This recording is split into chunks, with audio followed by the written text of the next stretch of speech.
purple water running into the creeks, into the rivers. Look at those people coughing and hacking from black lung, from devastation. The fact that they've destroyed their natural God-given physical energy that I gave them to be as humans. And look how hurtful they have been to not only the environment, but to themselves. Did I really do them a favor? Should I have just left them to be farmers and pastoral as they were 180 years ago? Did I make a mistake? And God made an answer. About 10, 20 years ago, we probably became more aware of it. Now we should be acutely aware of it. He says, I'm going to give them one more damn chance. He said, look how starved the world is for energy, particularly the United States. We'll have to do something where that great nation, that experiment of democracy, will fail without energy. He said, many years ago, he said, I put some rock there, called it Marcellus Shale, and I hid among those rocks a lot of gas. And nobody ever figured out how the hell to get it out and use it, so it's been there for hundreds, thousands, millions of years.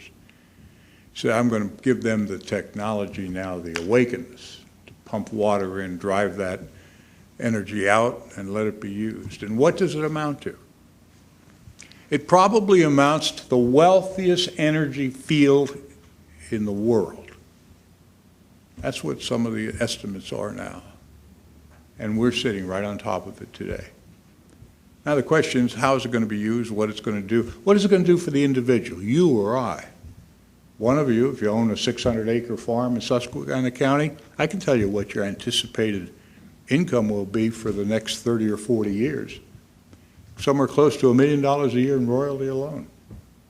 You'll be as happy as what pig in something, I'm not sure.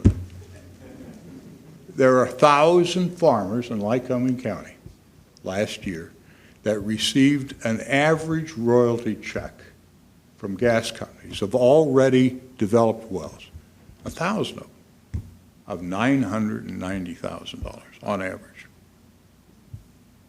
That's great. Now, that's a lot of pickup trucks. A lot of other good things. And that's going to last for 20, 30, 40 years until the field is pumped dry. So we get different figures. I've become very close to it. And I've always asked, well, how much is there? What will it bring? What will it do for society? It started out to be an estimation, the low estimation by Penn State, of $1 trillion worth of recoverable gas.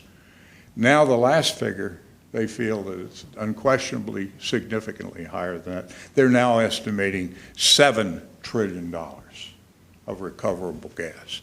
Now, of course, that's all flexible on the price of gas. So it could be as low as 3, it could go up to as much as 10 trillion.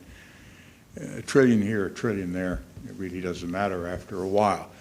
But what does it mean, and where are we in relationship to that tremendous resource? And if you don't own that 600-acre farm, how are you going to participate in it? And if you're not employed right now and you're worried about that question of health care, that doesn't mean a hell of a lot to you that your neighbor down the street's going to have $1 million a year coming in. Well, that's the real question. It's good fortune for the ones that own the land. But now what are we as northeastern Pennsylvanians and Pennsylvanians going to do with that land and that gift that God gave us to recover? And what does it amount to? And what should we do?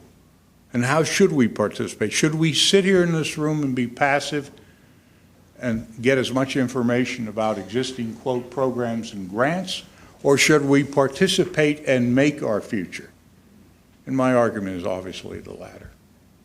It's already been too long that we've sat there. We're the only 2 states in the entire Union in the United States that do not have an extraction tax for gas.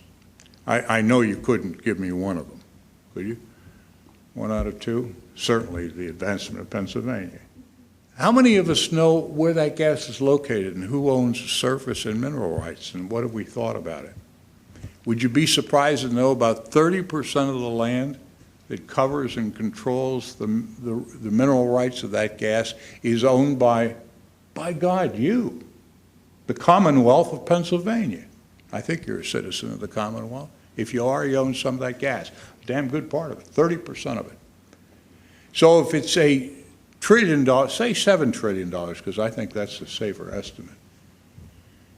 30% of $7 trillion is $2.1 trillion.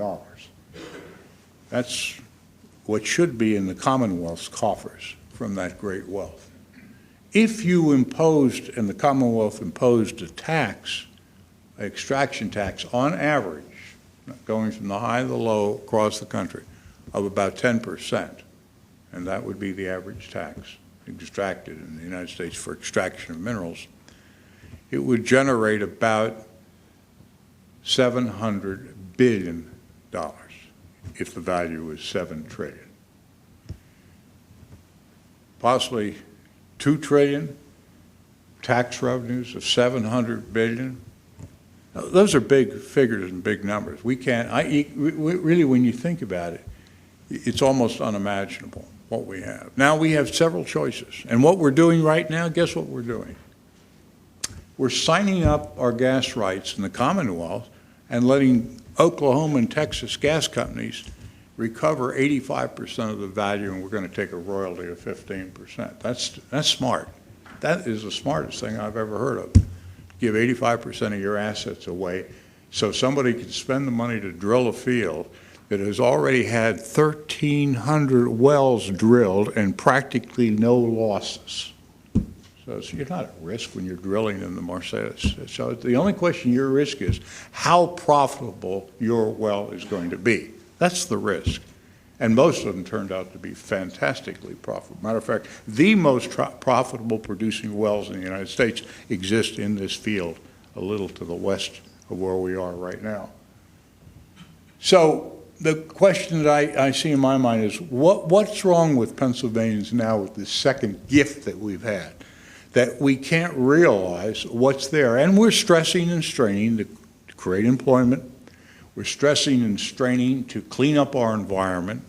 Look at all the hundreds of thousands of acres of former coal land that's destroyed that needs to be reclaimed, if reforested. How much of our water in the great rivers of Pennsylvania have to be cleaned and should be cleaned? And then estimating all the cost. What are our infrastructure lacks in Pennsylvania, particularly northeastern Pennsylvania? We all know we need extra lanes on 80, 81. We need the turnpike improved. We need airports. We need a rail line from Scranton to New York. We have a list of needs, infrastructure needs of huge proportions. And I've gone through them, and I've got that list. But do you want me to tell you the truth? You could take care of every one of those needs in Pennsylvania, northeastern Pennsylvania, for something around $25 billion. A minute amount of money compared to the taxable wealth that we will be getting and the assets the Commonwealth already own if we probably and practically direct ourselves toward the energy of using it correctly and participating with it.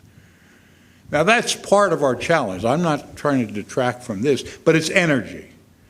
It's what are we going to do about it? How are we going to participate? And are we going to participate in a way that sends the message to the rest of the world, we're here again to save America.